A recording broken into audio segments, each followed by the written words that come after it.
Hello, everyone. I'm Bill Raggio, a senior fellow at Foundation for Defense of Democracies and editor of FDD's Long War Journal. And this is Generation Jihad, the podcast that covers what used to be known as the global war on terror and what we now call the Long War.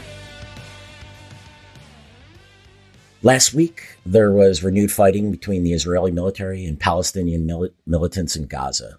Joining us to talk about this is Jonathan Schanzer, the Senior Vice President of Research at the Foundation for Defense of Democracies, and Joe Truzman, a research analyst at FDD and contributor to the Long War Journal. Welcome, gentlemen. Thanks, Bill. Thanks for having me. No, guys, always a pleasure. Looking forward to this conversation. A lot has happened over the past several days. It seems like it's becoming a yearly event. The fighting breaks out in the summer, and let's get started at the beginning. Joe, tell us about how this all began. What was the flashpoint of the fighting between the Israeli military and particularly the Palestinian Islamic Jihad? Right. So all this started last week on Monday when a Palestinian Islamic Jihad leader in the West Bank, Bassem al-Saadi, was arrested by the IDF and in Jenin, and he was when he was arrested, he was dragged out of his home and he was bit by a dog, one of the dogs owned by the IDF, or used by the IDF rather. And on top of that, everything was recorded, so the video was shown on social media. And anyway, so this angered Islamic Jihad, and they began threatening that they would retaliate if the IDF did not release al-Saadi, which they didn't. After that, there was a few days of you can almost say some sort of mediation, but on Friday morning, or Friday afternoon local time, the Israelis attacked a site in Gaza and killed a Palestinian Islamic Jihad commander, who was actually the northern commander of the group. His name is Taysir al-Jabari, and that's what started the fighting. And it progressed over a few days up till Sunday night, and until a ceasefire was mediated by Egypt. So that's where we stand right now.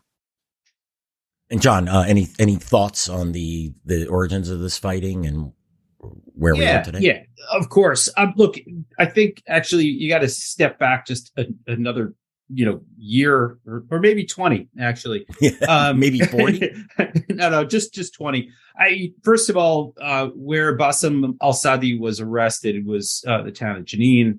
Jenin is one of the larger towns in the West Bank, and really since 2002, dating back to the Second Intifada, it's gone through its ups and downs. It's gone through some interesting cycles, but it intermittently has been kind of a no-go zone for the Palestinian Authority. It's been difficult for them to get a handle on some of the militant groups' activities, in particular Hamas, but PIJ as well. And so since last year's war, the war of 2021, what the Israelis called Guardians of a Wall, clearly influenced by Game of Thrones, there's been an uptick in Iran-backed militant activity. And part of that actually appears to stem from a nerve center that is based in Beirut. It's a nerve center that includes the Quds Force of the IRGC. This is the Iran terror group. And then on top of that, you got Hamas, you got PIJ, you got Hezbollah, and they're all working together to try to bring militants out of the shadows and into conflict with Israel. And so the West Bank's become kind of a mess. And, I think, the backdrop there is that you got the Palestinian Authority president, Mahmoud Abbas, who's 80-something years old, and I think 16 years into a 4-year term. The guy's just not really extending his power, or the power of the PA, through the West Bank. So the Israelis have had to do their own policing.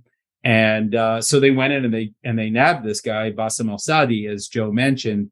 And that just led to the system blinking red in Gaza. They started watching an uptick of activity, preparations for a terror attack. And so then that's when the Israelis took out this top leader from the Gaza Strip. And that just led to all hell breaking loose. The killing of Taysir al-Jabari, from what I heard, was a pretty significant operation and actually really amazing precision munitions, where the Israelis were able to get to him through the window of a third or fourth floor walk up. And they just got him and his immediate, the people who were working with him to plan a terrorist attack. But that basically led to the unleashing of all the Pidge rockets that we saw over the last week. I would like to. Sorry, Bill. No, I just wanted to add one thing because John reminded me, and just to add on what he was saying, especially about the West Bank. A lot of this really originated last year, like he was saying. We've seen, and this was something we've tracked at FGD's Long War Journal, is the uptick in militant activity in the West Bank starting since last year, after the Guardians of the Wall operation in May 2021. These what they're called Katibat, or these units, primarily led by Palestinian Islamic Jihad, been established in several West Bank cities, especially Jenin.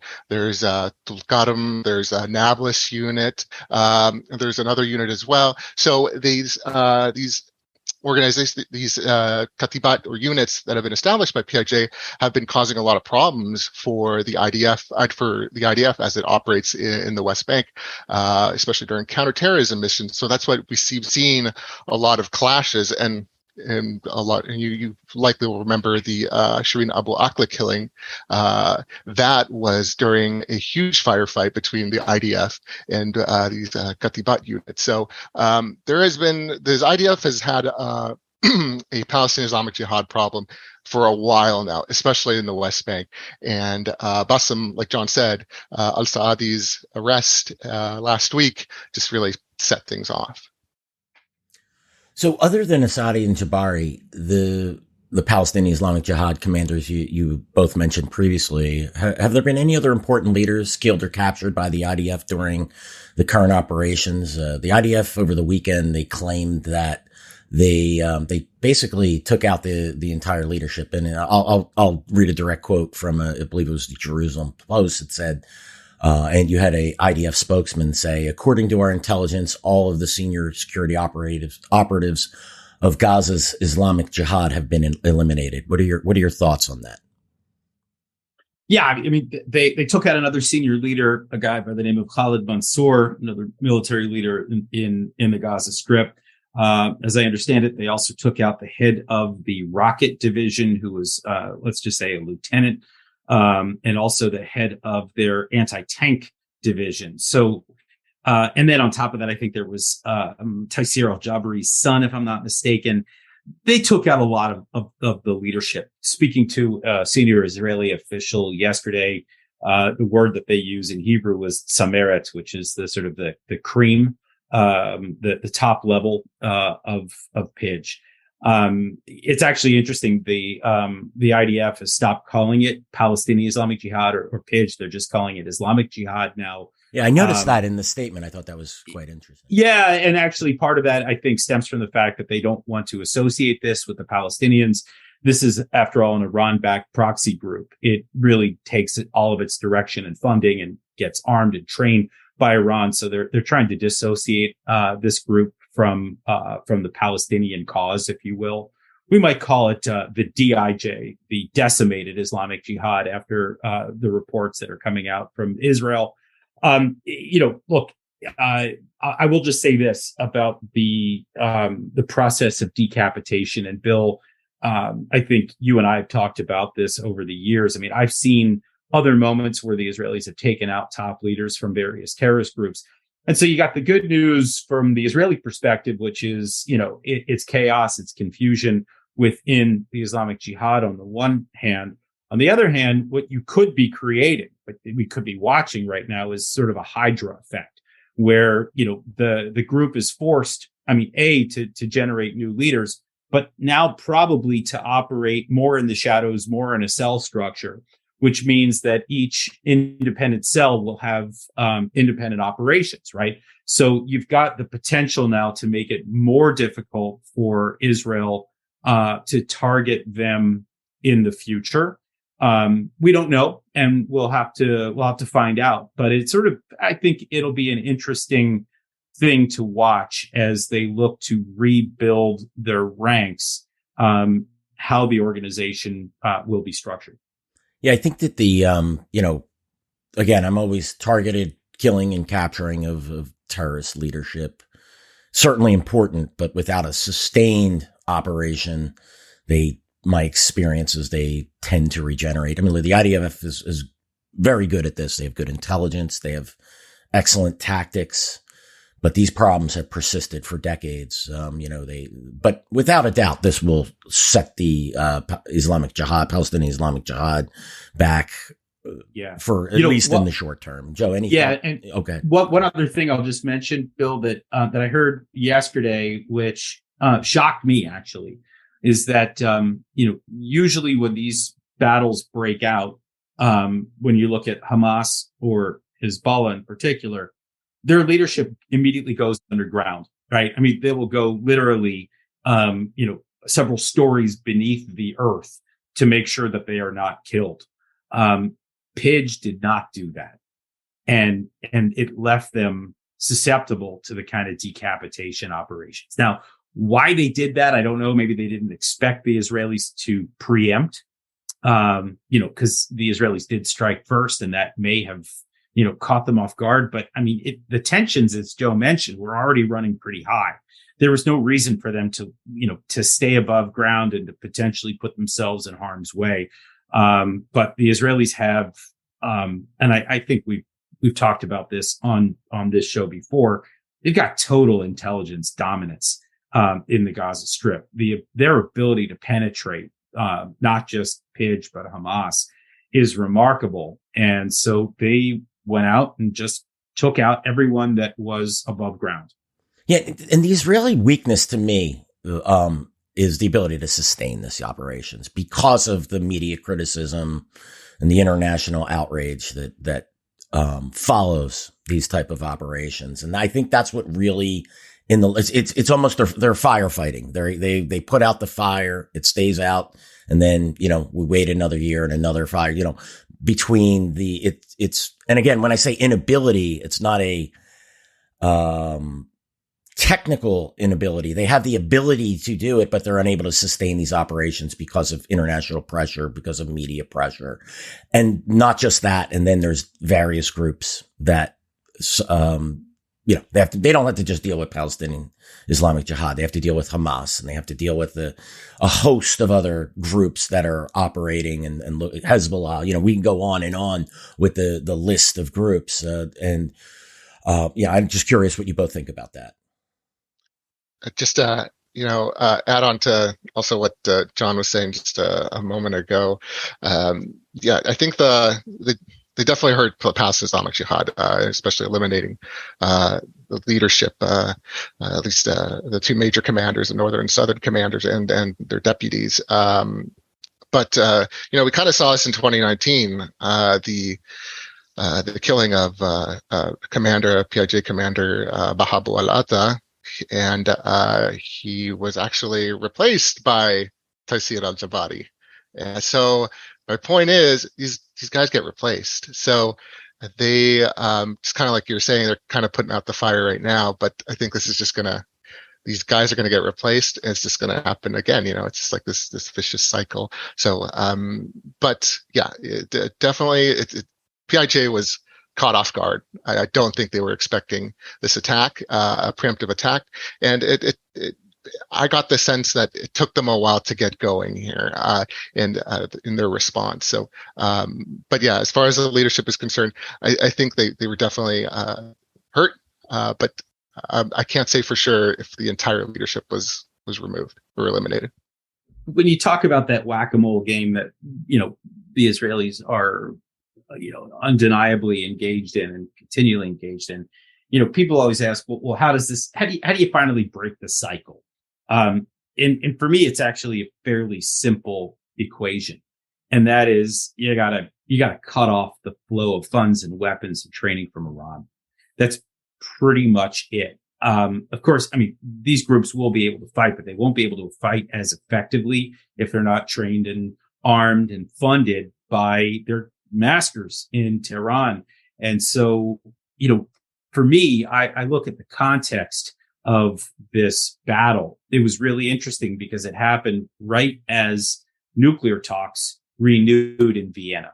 And as we've all been watching, we have a guy by the name of Saeed Ghassaminejad at FDD, who's done some just back of the envelope economic projections that if we do get back into this deal with Iran and we give them the sanctions relief that it looks like it's all but guaranteed if the deal is struck, Iran will get something around $275 billion. And if you think that they're not going to send that money downstream to PIJ, to Hamas, by the way, to Hezbollah, to the Houthis, to all the Shiite militias, Bill, that you've been tracking in places like Iraq and Syria, and you're out of your mind, right? So we actually here in the United States, we are likely, if we do this deal, we are likely to be responsible for the continued challenges and unrest that we see in the Middle East by funding it. You can't call for calm when you're funding Iran, because Iran will be in turn funding these groups. Yeah, absolutely, John. I'm going to add two really quick points to that. Money is fungible, as you just noted. This is something that this is why a new deal with Iran would be a massive mistake. Iran takes this money, as you noted, and just funds our enemies. They did it in Afghanistan. They did it in Iraq. They've done it in Syria. They're doing it against Israel in various places. I'm going to also add to your list the safe havens that exist inside of Syria and Lebanon. That's also a lifeblood for these groups. I'm going to move on to the next question here. Compared to the previous conflicts in Gaza, was this one any different? Is this more of the same? And if it is different, what is different about it? I'll, kind of earlier I referred to, the killing of Bahab al-Atta, that was in 2019. I think this is just, it was the exact same thing. He was killed in 2019. There was a response by Palestinian Islamic Jihad, and there was a few days of fighting, and that was it. And then we saw this sort of like a rinse and repeat situation again over this weekend. And the interesting thing, and I don't think we've actually talked about it yet, is that in both situations, Hamas at least overtly wasn't involved. I think if there's conflict in Gaza, Hamas is going to be involved one way or another. But in both situations, the Hamas wasn't overtly involved, like I was saying. And but there was about, from what I've tracked, 10 other Palestinian militant groups, smaller militant groups than Palestinian Islamic Jihad, that were supporting it during the fighting. So they were also firing rockets and firing mortars at Israel. So there was support there, but from lesser groups, smaller groups rather, but not as much as as Hamas, like we saw in 2019. But saying that, it's it's a rinse and repeat thing, like we've been talking about already. They have to respond if one of their commanders is killed, and I wouldn't be surprised if we're back at this again in a year or sooner, unfortunately. Yeah, I'll just add. I think this was kind of Bush League. I think is probably the best way of putting it. This was not a serious battle. I mean, there were 600 rockets, or maybe more, according to the Israelis. Their estimates actually almost doubled overnight, which is weird. They had been tracking roughly 600, and now all of a sudden it's like 1,100. But they used maybe 10% of the arsenal that they had, maybe 15%, something along those lines. Something like 20% of their rockets failed, where their trajectory went haywire, and rockets fell into the Mediterranean. Thoughts and prayers for the fish. And then on top of that, they had this one rocket failure, which actually was very serious, where you saw the trajectory go up and then it literally just landed right back down on Gaza, in the refugee camp known as Jabalia. It's actually, I was there something like 20 years ago. Terrible, squalid place, and a refugee camp. Ended up killing, I think it was 4 or 5 children, and doing significant damage. This is, you just get a sense of how poorly equipped Pidge was. Now, they do have some longer rockets, which they didn't fire. Some they did, by the way, into the Tel Aviv area. I think they kept most of their good rockets for another time.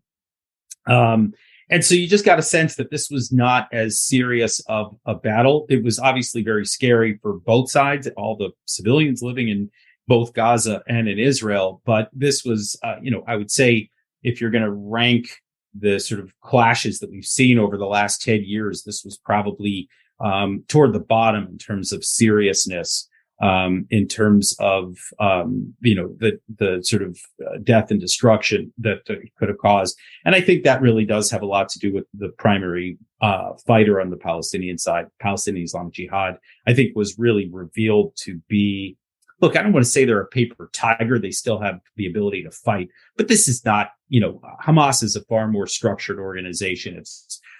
It's better trained. And by the way, maybe it has something to do with the fact that they're Iran backed, but they're also backed by the Muslim Brotherhood, that they've got support from Turkey and Qatar. This is a far more, they've just got depth. And I don't think that Pidge has that. I think they've been revealed now to be something of a weaker proxy among all of those that we track in the Shiite axis. Yeah, if I'm going to make a real quick comparison, in what I cover with the Sunni Shia groups, I'll use, I hate to do it, but use Afghanistan here.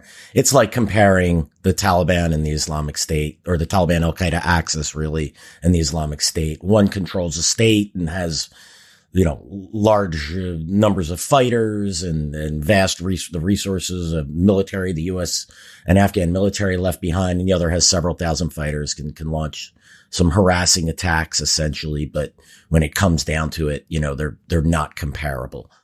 I'm Bill Raggio. This is Generation Jihad, and today we're talking to Jonathan Schanzer, the Senior Vice President of Research at Foundation for Defense of Democracies, and Joe Trusen, a research analyst at FDD and contributor to the Long War Journal. And of course, we're discussing the recent fighting between Israel and Palestinian Islamic Jihad. Real quick question. Was there any significant casualties, civilian casualties, on either in Gaza or inside of Israel?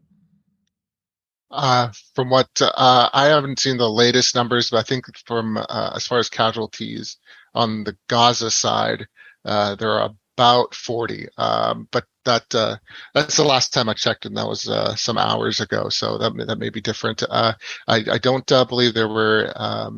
As far as injuries is concerned, I know it's more than it hovers around 300, but I'm sure that'll change. This is obviously on the Gaza side, and at least there are about 12 to 15 militants that were killed in that as a part of those people that were killed that I mentioned in Gaza. So, but that's going to take a little bit more time. That's going to research those numbers. But on the Israeli side, I don't believe there were any deaths. I think there were some injuries, but most of it was due to running to shelters and anxiety from the attacks. So. Yeah, I mean, I noted yesterday, I was looking at one of the Israeli websites, and they're far greater impact by COVID-19 right now than the impact of the war itself. And I think that should be telling. Again, not a particularly serious effort mounted by Islamic Jihad, but also you got to mention in the same breath here that were it not for Iron Dome, it could have been a lot worse. Iron Dome, of course, being the missile defense system that Israel operates on short-range rocket threats. It had a 97% success rate. That is nothing short of spectacular. And it just, every time I watch Iron Dome in action, I am in awe, because no one believed that it was a viable weapon system. And now you look at what it does during these conflicts. And as listeners probably know, they're able to determine whether the rockets are going to fall short back into the Gaza Strip. They're able to determine if they're going to go long and hit the desert where, no one is, where there aren't civilians or any infrastructure. And then the ones that look like they are going to hit inside Israel, they target them with 97% success. It's just unbelievable. And actually, Bill, it does kind of shock me. I mean, you're probably aware of this. But there was some debate and discussion about whether the U.S. should be using Iron Dome. I understand that from congressional pressure, the U.S. military picked up one battery and then promptly sent it to Guam, of all places, right? The idea that this is where you need Iron Dome is kind of insane. And I just don't get it. I mean, I know that there's discussion about compatibility and sort of maybe some counter intel concerns. But at the end of the day, I mean, I'm sure the Israelis, the code is already shared. They understand what's in this technology within the U.S. military. I still don't, maybe we could bring on somebody at some point for another Generation Jihad episode, but I just don't understand why this is not something that is wielded more by the U.S. military. They literally, it was the equivalent of sending this thing to Siberia when they sent it to Guam. I'd love to have Brad Bowman on to discuss that. He can probably give us the ins and outs of why the resistance in the military. And it is an impressive system. This is the type of system the U.S. particularly could have used in and around Baghdad and other areas in Iraq as both Al Qaeda in Iraq and the Iranian-backed Shia terror groups were launching rockets and mortars daily into the green zone and at U.S. bases. Again, not just in Baghdad. And I never really understood the resistance to integrate this technology. And real quick, maybe a shameless plug, but not. Look, John and Joe know what they're talking about. Joe covers the conflicts in Israel and the Palestinian territories in depth at the Long War Journal, and John's book, Gaza Conflict 2021. It's a must read if you want to understand the war last year. And when John's, that was a real fight. And that's where, when Joe and John are saying here that, look, this was, this is sort of a, not as big as we've seen in the past. Last year was the real deal. That was some heavy fighting over the course. What was that? 11 days. Is that right? The fighting. So yeah, highly recommend that book. It's definitely something, if you want to understand the ongoing conflict and the intensity of the fighting last year as compared to what we're talking about today, give that a read. So, have there been, any new weapon systems that have been employed by the terror groups in this round of fighting? Not that I was aware of. Yeah, there were not really. I'll say this. There was one claim by Al-Aqsa Martyrs Brigades, but I think it's probably just propaganda that they successfully bombed Tel Aviv with a new long-range missile. I think they dubbed it something like Ma'ayin, something, they called it something like that. Anyway, but that's just a claim, but they never backed it up. Like in the last year when Hamas or Islamic Jihad, claimed they unveiled new weapon systems, they backed it up. They provided proof. In this case, Al-Aqsa Martyrs Brigades, which is a Fatah-affiliated militant organization, they made this claim, but never provided evidence to back up the claim. So I'm not sure about that. But of that, it was mostly rockets, mortar fire, and there was one attempt, at least what Palestinian Islamic Jihad claims as a attempt to shoot down an IDF aircraft, and they're with a shoulder fired anti-aircraft missile, which they did publish video of, but again, who knows what they were actually firing at? So it could be more just propaganda. But overall, there wasn't anything really new. It wasn't like last year, like you were saying, Bill. This was more, even though it was scary, it was intense at times. It was nothing compared to what we saw in 2021. Okay, so we have a ceasefire now. Is it sustainable? Is it even enforceable? Well, do we believe that Hamas would clamp down on Palestinian Islamic Jihad? What are your thoughts on this, gentlemen? John, you start. Yeah, I mean, look, it's never sustainable, and as I mentioned, as long as Iranian funding and training and cash continue to flow, as it undoubtedly will, this is temporary. There's always going to be another round. I can guarantee you that right now, Pidge is in the process of rebuilding its arsenal. They're already working with Iran to try to bring in more weapons to perhaps send some of its next level of leadership to Iran for training, or perhaps some other place. It's actually interesting that as this was going on, one of the Pidge leaders, Ziad al-Nakhleh, was in Tehran meeting with the president of Iran. So the coordination is already high. So we know that there'll be another round. It's always a question of when and not if. That's just the way it always works. What I would say, though, is that, I would be watching a couple of things when we kind of think about that next round. One is that nerve center in Lebanon that I mentioned, that coordination center that's led by the IRGC Quds force and includes Hezbollah, Pidge, Hamas, etc. But very curious to see what, if anything, the Israelis release about their activities and how that impacted the war, this most recent war. I do know that the Israelis called up a lot of border guard units to try to prevent some of the domestic unrest in the mixed Arab towns that we saw during the 2021 conflict. So I'll be curious to see whether there's sort of an after-action report there.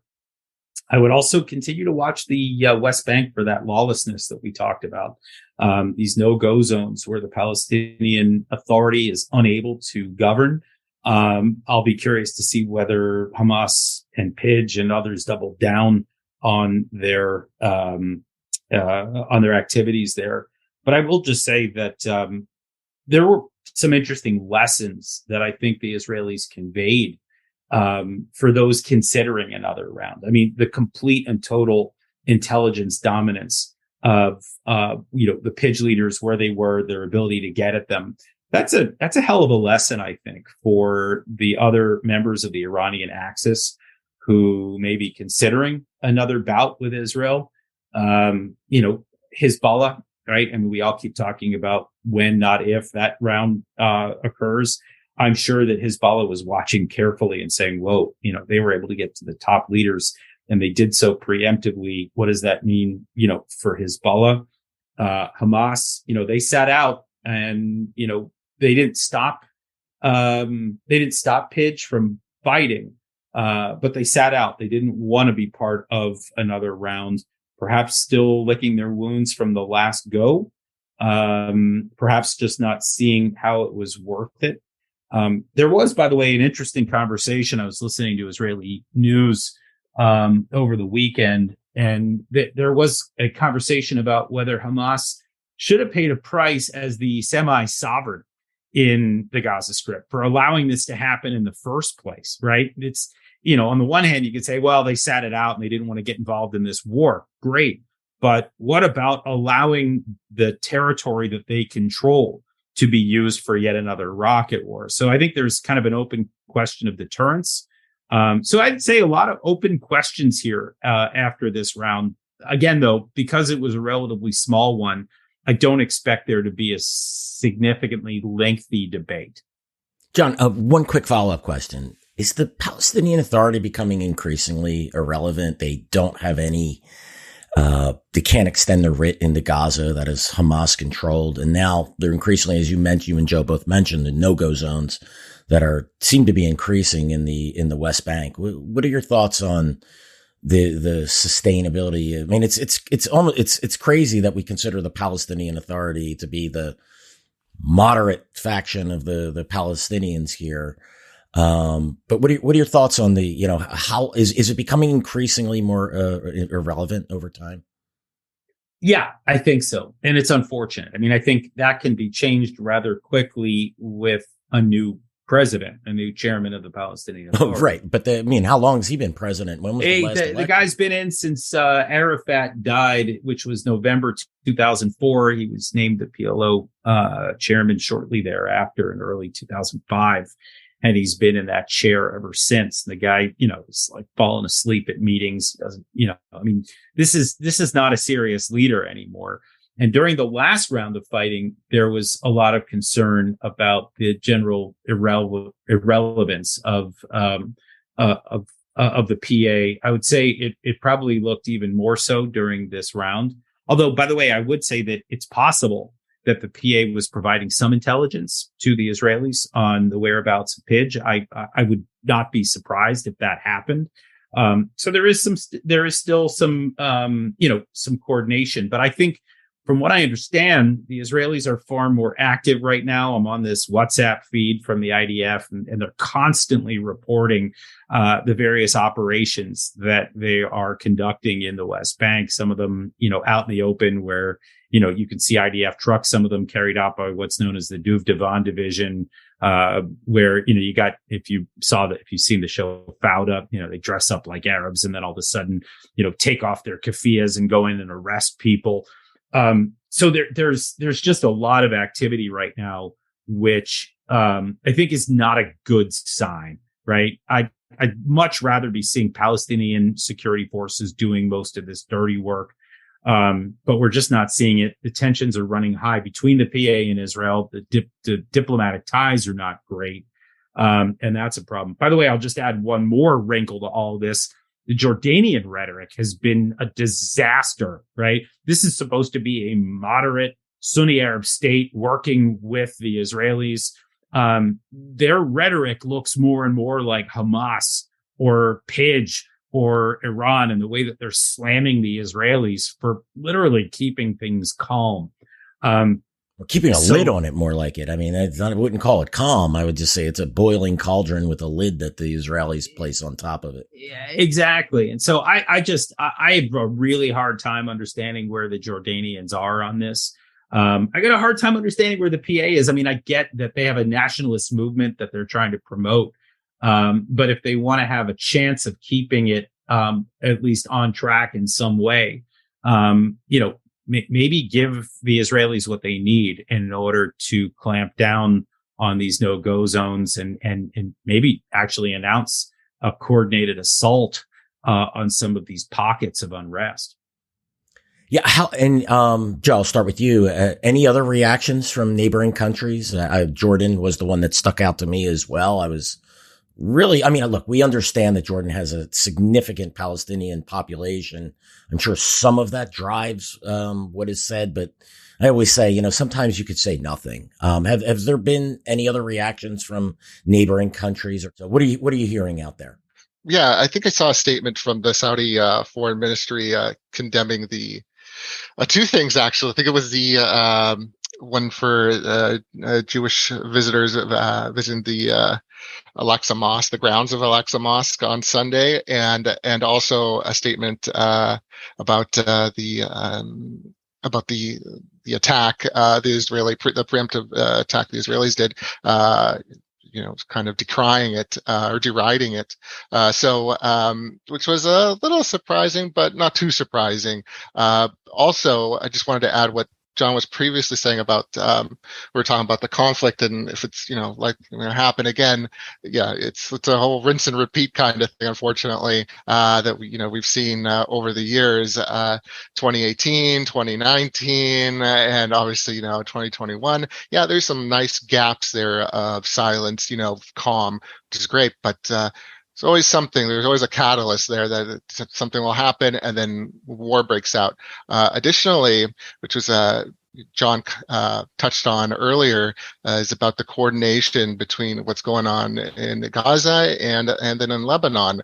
On Friday, Hezbollah's Secretary General Hassan Nasrallah actually, when he did a speech at a conference, or he had a speech where he actually mentioned what was going on, and he hinted that there was some coordination there. He said that Hezbollah was in contact with the brothers in Hamas, the brothers in Islamic Jihad. So he was hinting there that they're talking. So what kind of information was going on, I'm not sure, but it was very reminiscent of 2021, where there was, like John said, this nerve center in Beirut, where there was this military coordination between the RGC, Hezbollah, Hamas, and Islamic Jihad and the other Palestinian militant groups. So I think there was something there, but over the weekend's fighting. But again, it was short, thankfully.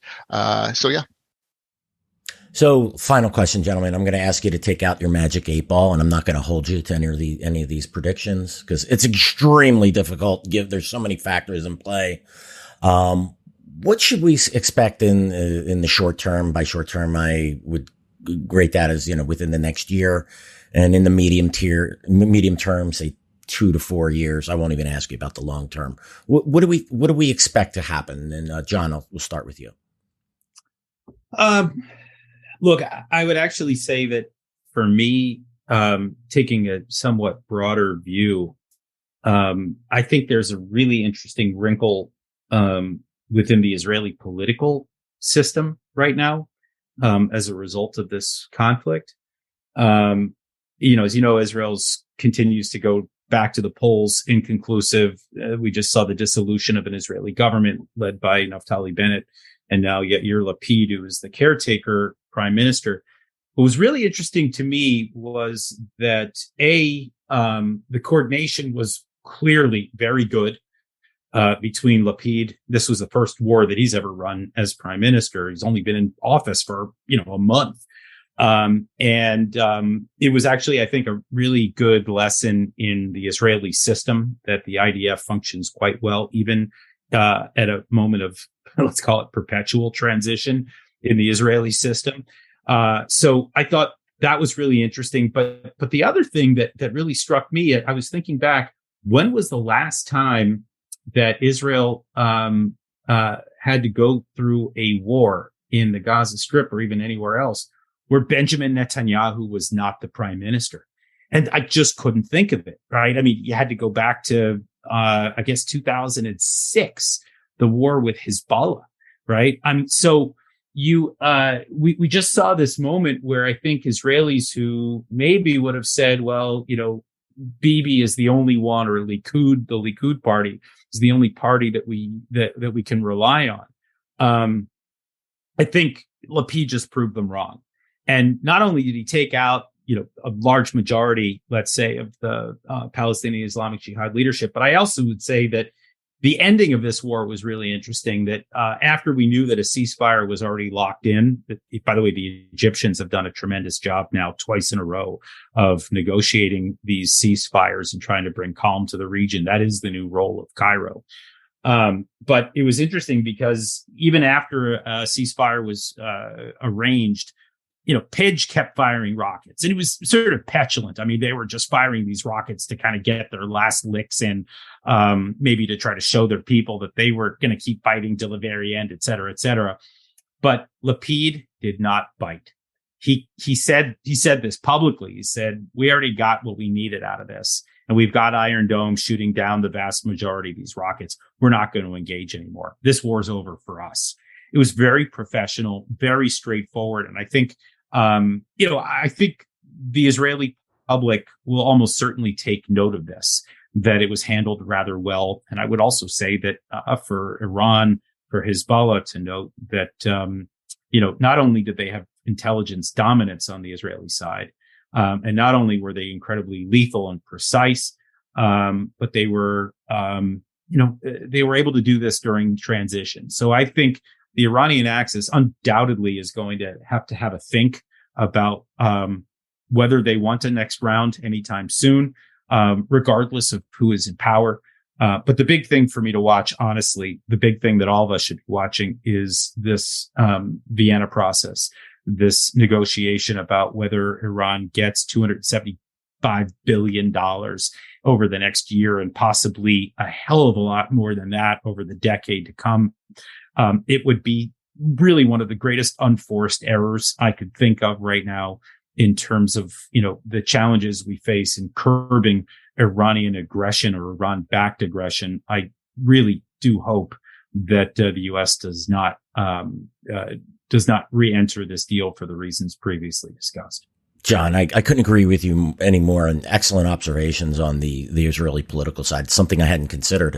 You're right. I mean, it's been nearly 2 decades since Israel fought a war without Netanyahu at the helm. And, they seem to have done a decent job. As you said, it lessens the argument for Likud, for Netanyahu to be the prime mover in Israeli politics. Joe, any final thoughts from you?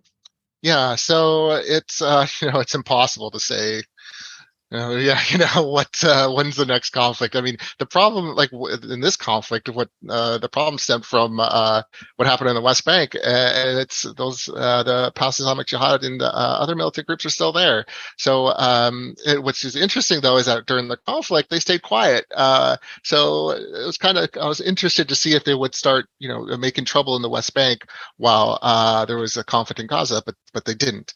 So regardless, right now it's like we said before, it's Hamas and Islamic Jihad. They're just in a stage of rearming. That's it. 2021, Hamas lost a lot of raw material and commanders and engineers. They took a heavy blow by the IDF, and now this weekend's war, same happened with Palestinian Islamic Jihad. So.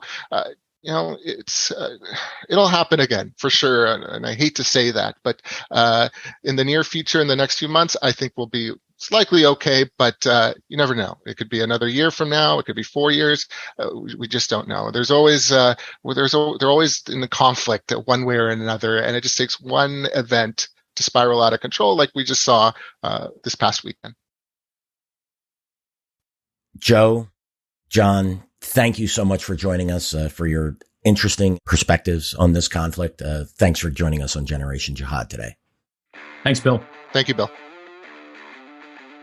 Thanks, everyone, for joining us for today's episode of Generation Jihad. Just a reminder, you could find us on YouTube, Apple, Spotify, and anywhere else you listen to podcasts. Make sure you subscribe and leave us a review, preferably a positive one. Thanks again, and we'll see you again soon.